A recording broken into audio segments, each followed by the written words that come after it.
ನಮಸ್ಕಾರ.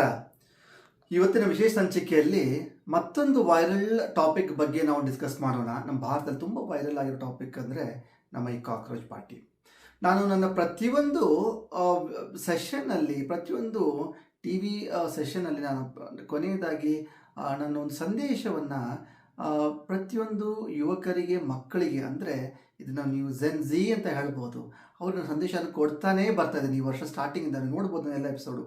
ಅದರಲ್ಲಿ ಸ್ಪಷ್ಟವಾಗಿ ಹೇಳ್ತಿದ್ದೀನಿ, ನಿಮ್ಮ ತಂದೆ ತಾಯಿ ಬಗ್ಗೆ ಗೌರವ ಇರಲಿ, ದೇಶದ ಬಗ್ಗೆ ಗೌರವ ಇರಲಿ, ನೀವು ಮಾಡೋದು ಪೂಜೆ ಪುನಸ್ಕಾರ ಆಚರಣೆ, ದೈವದ ಬಗ್ಗೆ ಗೌರವ ಇರಲಿ ನಿಮಗೆ ಅಂತ ಒತ್ತಿ ಇವ್ರ ಸಂದೇಶನ ಹೇಳ್ತಾನೇ ಬರ್ತಾ ಇದ್ದೀನಿ.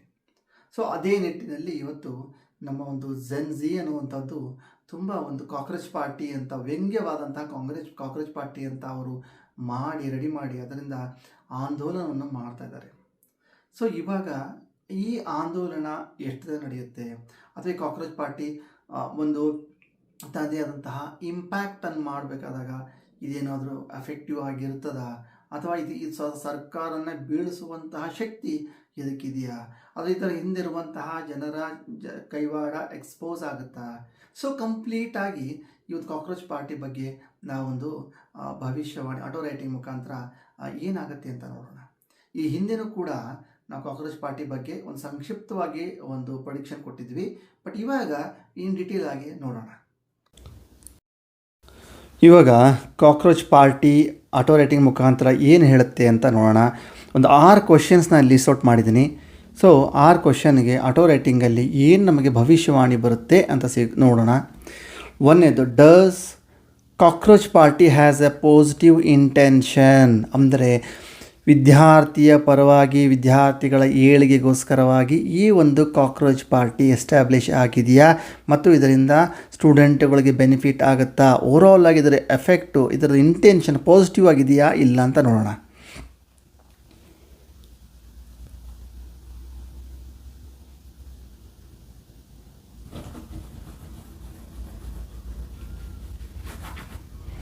ಸೊ ಓವರಾಲ್ ಆಗಿ ಈ ಕಾಕ್ರೋಚ್ ಪಾರ್ಟಿ ಇಂಟೆನ್ಷನ್ನು ನೋ ಅಂತ ಇರುತ್ತೆ. ಸೊ ಇಲ್ಲಿ ನಾನು ಮತ್ತೊಂದು ಡಿಸ್ಕ್ಲೇಮರ್ ಹೇಳೋಕ್ಕೆ ಇಷ್ಟಪಡ್ತೇನೆ. ಇದು ಕೇವಲ ನಾವು ನಮ್ಮ ಒಂದು ಮನಸ್ಸಿನ ಸಮಾಧಾನಗೋಸ್ಕರವಾಗಿ ನಮ್ಮಲ್ಲಿರುವಂತಹ ಕೆಲವೊಂದು ವಿದ್ಯೆಯಿಂದ ಇದನ್ನು ನೋಡುವಂತಾಗಿದೆ. ಇದನ್ನು ಯಾವುದೇ ಕಾರಣಕ್ಕೂ ನಾವು ಕ್ಲೇಮ್ ಮಾಡಿಕೊಂಡು ಅಥವಾ ಪೊಲಿಟಿಕಲ್ ಎಫೆಕ್ಟ್ ಆಗುತ್ತೆ ಈ ಥರವಾಗಿ ನಾವು ಹೇಳ್ತಾ ಇಲ್ಲ. Just for our interest. ಹೇಗೆ ಇವೆಲ್ಲರೂ ಒಬ್ಬರು ಇಂಟ್ರೆಸ್ಟ್ ಇರುತ್ತೆ, ಹಾಗೆ ನಮ್ಮೊಬ್ಬರು ಕ್ಯೂರಿಯಾಸಿಟಿ, ನಮ್ಮೊಬ್ಬರು ಇಂಟ್ರೆಸ್ಟು. ಯಾಕಂದರೆ ಒಂದು ಪಾರ್ಟಿ ಬಂದ ನಂತರ ಏನಾಗುತ್ತೆ ಅಂತ ನೋಡುವಂಥ ಹುಮ್ಮಸ್ಸು, ಕೇಳುವಂಥ ಹುಮ್ಮಸ್ಸು ಎಲ್ಲರಿಗೂ ಇರುತ್ತೆ.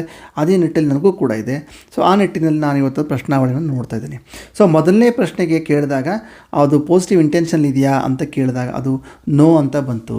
ಸೊ ಹೀಗಾಗಿ ಅದರ ಇಂಟೆನ್ಷನ್ನು ಪಾಸಿಟಿವ್ ಇಲ್ಲ ಅಂತ ಇದೆ. ಅದನ್ನು ಮುಂದೆ ಒಂದು ಹೆಜ್ಜೆ ಮುಂದೆ ಹೋಗಿ ನೋಡಿ. Does cockroach party will play a major effect for Modi government demolish, Modi ಸರ್ಕಾರವನ್ನು ಅದು ಡೆಮೋಲಿಷನ್ ಮಾಡೋಕ್ಕೆ ಅದೊಂದು ಮೇಜರ್ ಇಂಪ್ಯಾಕ್ಟ್ ಆಗಿ ಅದು ಒಂದು ರೋಲ್ ಆಗುತ್ತಾ, ಮೋದಿ ಸರ್ಕಾರವನ್ನೇ ಅಳಗಾಡೋ ಶಕ್ತಿ ಅದಕ್ಕೆ ಇದೆಯಾ ಕಾಕ್ರೋಚ್ ಪಾರ್ಟಿ ಅಂತ ನೋಡೋಣ.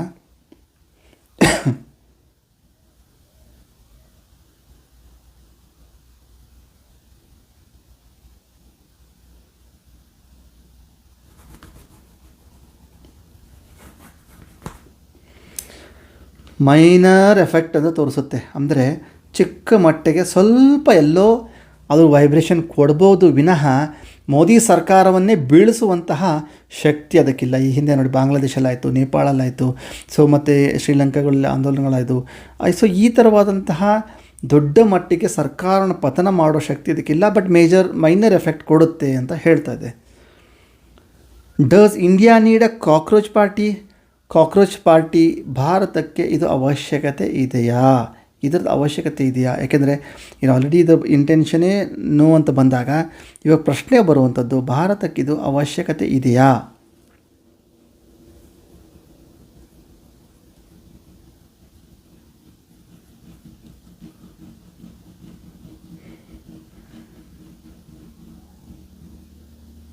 ಸೊ ಇದು ಇಲ್ಲಿ ಬ್ಲರ್ ಆಗ್ತಾ ಇದೆ. ಅಂದರೆ ಅದು ಕಾಲಕ್ಕೆ ಬಿಟ್ಟಿದ್ದು, ಭಾರತಕ್ಕೆ ಬೇಕೋ ಬೇಡ ಅನ್ನೋಂಥದ್ದು ಇದೊಂದು ಕಾಲಕ್ಕೆ ಬಿಟ್ಟಿದ್ದು. ಅದು ಬೇಕು ಅಂತ ಹೇಳ್ತಾ ಇಲ್ಲ, ಬೇಡ ಅಂತಲೂ ಹೇಳ್ತಿಲ್ಲ, ಬ್ಲರ್ ಆಗ್ತಾ ಇದೆ. ಅಂದರೆ ಅದು ಕಾಲಕ್ಕೆ ಬಿಟ್ಟಿರುವಂಥದ್ದು, ಕಾಲ ಇದನ್ನು ಡಿಸ್ಕ್ಲೋಸ್ ಮಾಡಬೇಕು. ಸೊ ಆವಾಗ ಇದನ್ನು ಮತ್ತೆ ನೋಡೋಣ, ಈ ಪ್ರಶ್ನೆನ ಕೇಳೋಣ. ಸೊ ಇನ್ನು ನಾಲ್ಕನೇ question, how long cockroach party will survive. ಈ ಕಾಕ್ರೋಚ್ ಪಾರ್ಟಿ ಅನ್ನೋದು ಮೇಜರ್ ಇಂಪ್ಯಾಕ್ಟ್ ಆಗುತ್ತಾ 2028 ಇಲೆಕ್ಷನಲ್ಲಿ, 2029 ಇಲೆಕ್ಷನಲ್ಲಿ, ಅಥವಾ ಈ ಅಕ್ರಾಸ್ ಭಾರತದಲ್ಲಿ ನಡೆಯುವಂತಹ ಎಲ್ಲ ಥರ ಎಲೆಕ್ಷನಲ್ಲಿ ಈ ಕಾಕ್ರೋಚ್ ಪಾರ್ಟಿ ಒಂದು ಮೇಜರ್ ಇಂಪ್ಯಾಕ್ಟ್ ಆಗುತ್ತಾ, ಅಥವಾ ಅಲ್ಲಿವರೆಗೂ ಸರ್ವೈವ್ ಆಗುತ್ತಾ, ಮೇಜರ್ ಇಂಪ್ಯಾಕ್ಟ್ ಆಗುತ್ತಾ ಅಂತ ನೋಡೋಣ.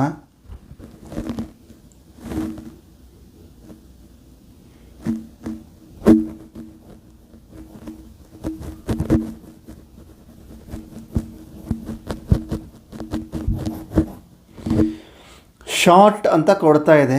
ಸೊ ಶಾರ್ಟ್ ಪೀರಿಯಡ್ವರೆಗೂ ಇದು ಇರುತ್ತೆ. ಕಾಕ್ರೋಚ್ ಪಾರ್ಟಿ ಎಂದು ಶಾರ್ಟ್ ಪೀರಿಯಡ್ವರೆಗೂ ಇದು ವರ್ಕೌಟ್ ಆಗುತ್ತೆ, ಶಾರ್ಟ್ ಪೀರಿಯಡ್ವರೆಗೂ ಇರುತ್ತೆ. ಅದು ಮೋದಿ ಸರ್ಕಾರಕ್ಕೆ ಮೈನರ್ ಎಫೆಕ್ಟ್ ಕೊಡುವಂಥದ್ದಿದೆ, ಅದು ಶಾರ್ಟ್ ಟೈಮಲ್ಲಿ ಇದೆ ಅಂತ ಹೇಳ್ತಾ ಇದೆ. ಸೊ ಇನ್ನು ಮುಂದೆ 5ನೇ ಪ್ರಶ್ನೆ, does cockroach party will get exposed. Does cockroach party will get exposed ಅಂದರೆ ಕಾಕ್ರೋಚ್ ಪಾರ್ಟಿ ಏನು ಷಡ್ಯಂತ್ರ ಇದೆಯೋ ಅದು ಬಹಿರಂಗ ಆಗುತ್ತಾ, ಅದರಲ್ಲಿರುವಂತಹ ಲೀಡರ್ಗಳು ಒಂದು ವಿದೇಶದಲ್ಲಿದ್ದು ಭಾರತನ ಉದ್ಧಾರ ಮಾಡ್ತೀನಿ ಅಂತ ಬಂದಂತಹ ಲೀಡರ್ಗಳು ಅವರು ಎಕ್ಸ್ಪೋಸ್ ಆಗ್ತಾರಾ, ಅವ್ರದ್ದು ಅವಶ್ಯಕತೆ ಭಾರತಕ್ಕಿದೆಯಾ, ಹೇಗೆ ಅವರು ಅಂತ ನೋಡೋಣ.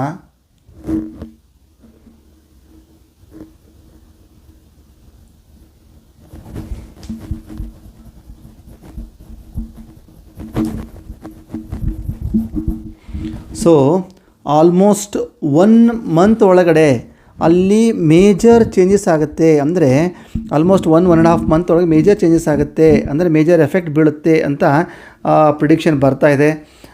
ನೋಡೋಣ ಅದು ಯಾವ ಥರ ಆಗುತ್ತೆ ಮೇಜರ್ ಎಫೆಕ್ಟ್. ಅಂದರೆ 1.5 ಮಂತಲ್ಲಿ ಇದರಲ್ಲಿರುವಂತಹ ಲೀಡರ್ಸ್ಗಳು ಎಕ್ಸ್ಪೋಸ್ ಆಗೋ ಸಾಧ್ಯತೆಗಳಿದೆ.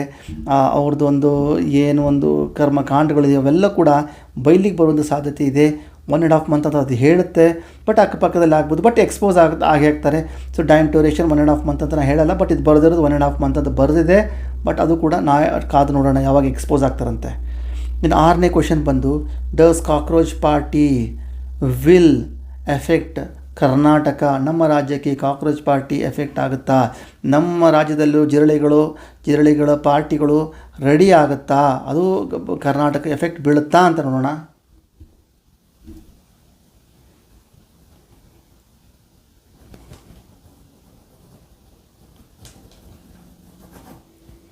ನೋ ಅಂತ ತೋರಿಸ್ತಾ ಇದೆ. ಸೊ ನಮ್ಮ ಕರ್ನಾಟಕಕ್ಕೆ ಇದೊಂದು ಅಷ್ಟೊಂದು ಎಫೆಕ್ಟ್ ಆಗಲ್ಲ, ಕರ್ನಾಟಕಕ್ಕೆ ಅದೊಂದು ಎಷ್ಟೊಂದು ಪ್ರಭಾವ ಬೀಳಲ್ಲ ಈ ಜಿರಳೆಗಳದ್ದು ಅಂತ ಹೇಳ್ತಾ ಇದೆ. ಸೊ ಓವರಾಲ್ ಆಗಿ ಇದು ಹೇಳಬೇಕಂತಂದರೆ ಇದರದೊಂದು ಇಂಟೆನ್ಷನ್ನು ನೆಗೆಟಿವಲ್ಲಿದೆ. ಓವರಾಲ್ ಆಗಿ ಹೇಳಬೇಕಂತಂದರೆ ಕಾಕ್ರೋಚ್ ಪಾರ್ಟಿ ಇಂಟೆನ್ಷನ್ನು ನೆಗೆಟಿವಲ್ಲಿದೆ, ಸರ್ವೈವಿಂಗು ಶಾರ್ಟ್ ಇದೆ. ಮೋದಿ ಸರ್ಕಾರ ಡೆಮಾಲಿಷನ್ ಆಗುತ್ತಾ,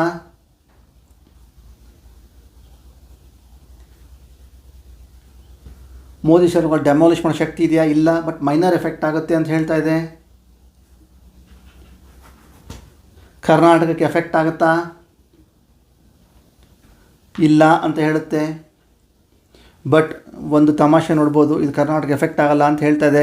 ಆದರೆ ನಮ್ಮ ಕರ್ನಾಟಕದ ಮುಖ್ಯಮಂತ್ರಿಗಳೇ ಈ ಒಂದು ಆಂದೋಲನದಲ್ಲಿ ಭಾಗಿಯಾಗಿದ್ದಾರೆ. ಬಟ್ ಕಾಂಗ್ರೆಸ್ ಪಾರ್ಟಿ ನಮ್ಮ ಮುಖ್ಯಮಂತ್ರಿಗಳು ಆಗಿದ್ದರೂ ಕೂಡ ನಮ್ಮ ಕರ್ನಾಟಕದ ಎಫೆಕ್ಟ್ ಆಗಲ್ಲ ಅಂತ ತೋರಿಸುತ್ತೆ. ತಕ್ಕ ಮಟ್ಟಿಗಿನ ವೈಬ್ರೇಷನ್ ಕೊಡ್ಬೋದು, ಆದರೆ ಸರ್ಕಾರ ಪತನ ಮಾಡೋ ಶಕ್ತಿ ಇದಕ್ಕಿಲ್ಲ ಅಂತ ಹೇಳ್ತಾ ಇದೆ. ಸೊ ಇದು ಓವರಾಲ್ ಆಗಿ ನಮ್ಮ ಇವತ್ತು ನಡೀತಾ ಇರುವಂತಹ ಜಂತರ್ ಮಂತರಲ್ಲಿ ಒಂದು ಹವಾ ಸೃಷ್ಟಿಸಿರುವಂತಹ ಈ ಒಂದು ಕಾಕ್ರೋಚ್ ಪಾರ್ಟಿಯ ಪ್ರೆಡಿಕ್ಷನ್ನು. ಇದು ಎಷ್ಟೇ ಇದ್ರೂ ತಾತ್ಕಾಲಿಕವಾಗಿರುತ್ತೆ. ಇದು ಒಂದು ವ್ಯಂಗ್ಯವಾಗಿ ಹುಟ್ಟುಕೊಂಡಿರುವಂಥ ಪಕ್ಷ. ಸೊ ಇದು ಪ್ರೆಡಿಕ್ಷನ್ ಏನು ಹೇಳ್ತಂದರೆ ಇದು ವ್ಯಂಗ್ಯವಾಗಿಯೇ ಹೋಗುತ್ತೆ ಅಂತ ಹೇಳ್ತಾ ಇದೆ. ಅಲ್ಲಿರುವಂತಹ ಎಲ್ಲ ಲೀಡರ್ಗಳು ಕೂಡ ಎಕ್ಸ್ಪೋಸ್ ಆಗ್ತಾರೆ ಅಂತ ಹೇಳ್ತದೆ. ಲೀಡರ್ ವಿಲ್ ಗೆಟ್ ಎಕ್ಸ್ಪೋಸ್ ಅಂತ ಹೇಳ್ತದೆ. ಆಲ್ಮೋಸ್ಟ್ 1 to 2 ಮಂತ್ಸಲ್ಲಿ ಅದು ಎಕ್ಸ್ಪೋಸ್ ಆಗ್ತಾರೆ. ಸುಮಾರು ನ್ಯೂಸ್ಗಳು ಸುದ್ದಿಗಳು ಬರ್ತವೆ ಅದರಿಂದ ಅಂತ ಹೇಳ್ತಾ ಇದೆ. ಸೊ ನೋಡಿದ್ರಲ್ಲ ನಮ್ಮ ಒಂದು ಕಾಕ್ರೋಚ್ ಪಾರ್ಟಿಯ ಭವಿಷ್ಯ ಹೇಗಿರುತ್ತಂತೆ. ನಾನು ಮತ್ತೆ ಎಲ್ಲ ಜೆನ್ಸಿಗೆ ಹೇಳೋದು ಇಷ್ಟಪಡ್ತಿದ್ದೀನಿ, ದಯವಿಟ್ಟು ಯಾರೋ ಒಂದು ಫೂಲ್ಸ್ ಆಗಿ, ಯಾರೋ ಒಂದು ಒತ್ತಡದಿಂದ, ಯಾರ್ದೋ ಒಂದು ಒಂದು ರಾಂಗ್ ರೂಟ್ ದರ್ಶನದಿಂದ ದಯವಿಟ್ಟು ಯಾವುದೇ ಕಾರಣಕ್ಕೂ ನೀವು ತಪ್ಪು ಹೆಜ್ಜೆಯನ್ನು ಇಡಬಾರ್ದು. ಸತ್ಯ ಎಲ್ಲಿದೆ, ಧರ್ಮ ಎಲ್ಲಿದೆ, ನ್ಯಾಯ ಎಲ್ಲಿದೆ ಅಂತ ಅಲ್ಲಿ ಮಾತ್ರ ಇಡಬೇಕು. ಮತ್ತು ಯಾರೆಲ್ಲ ಈ ಸ್ಟೂಡೆಂಟನ್ನು ವೇಷ ಹಾಕ್ಕೊಂಡು ಮಾಡಬಾರ್ದಂತಹ ಈ ಇಲ್ಲಿಗಲ್ಕಂತಹ ಚಳುವಳಿಗಳು ಎಲ್ಲ ಮಾಡ್ತಾ ಹೋಗ್ತಾರೋ ಖಂಡಿತವಾಗಿ ಭಗವಂತ ಅವರಿಗೆ ಕಷ್ಟ ಒಂದು ಶಿಕ್ಷೆ ಕೊಡ್ತಾನೆ. ಅವರಿಗೆ ಗಂಡಾಂತರ ಕಷ್ಟ ಅದು ತಪ್ಪಿದ್ದಲ್ಲ. ಇಷ್ಟು ಹೇಳುತ್ತಾ ಇವತ್ತಿನ ಸಂಚಿಕೆ ಅಲ್ಪವಿರಾಮ ಮಾಡ್ತಿದ್ದೀನಿ. ಸರ್ವೇ ಜನಾಃ ಸುಖಿನೋ ಭವಂತು.